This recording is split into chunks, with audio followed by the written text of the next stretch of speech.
In May, I introduced H.R. 4653, the bipartisan legislation before us today, which reauthorizes the U.S. Commission on International Religious Freedom for 5 years.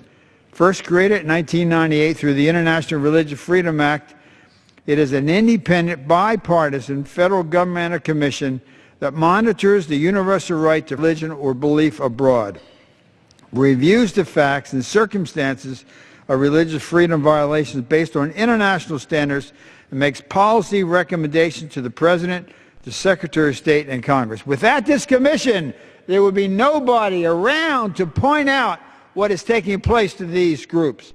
Since its inception, the Commission has been an invaluable watchdog for global religious freedom and conditions. The Commission has been a voice for the imprisoned Baha'i leader languishing unjustly behind the bars in Iran. And many Baha'is are behind the bars in Iran, and if it wasn't for the Commission, no one would know. The Commission has been a voice of the fearful Iraqi nun, uncertain if there is a future for her in the land of her birth. And more biblical activity took place in Iraq than any other country of the world other than Israel. Abraham's from Iraq. Ezekiel's buried in Iraq, Daniel's from Iraq, Jonah and Nineveh, and yet without the Commission there will be nobody speaking out for the Iraqi nun who's fearful of her life and fearful of the future for her church.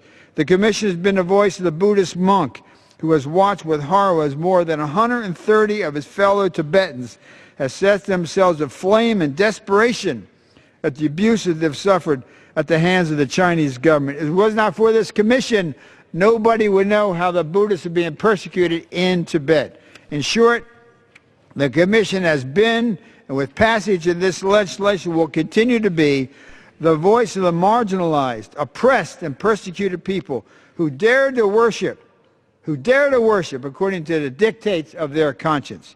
The Commission can be relied upon to consistently give the unvarnished truth, as Mr. Smith said, about the true state of religious freedom in countries around the globe, whether they are strategic allies or adversaries. The Commission is unhindered by the bureaucratic morass that so often stymies the State Department during both Republican and Democratic administrations alike. Given the state of religious freedom abroad today, the sobering reality is that the Commission's voice is as needed more now than ever before.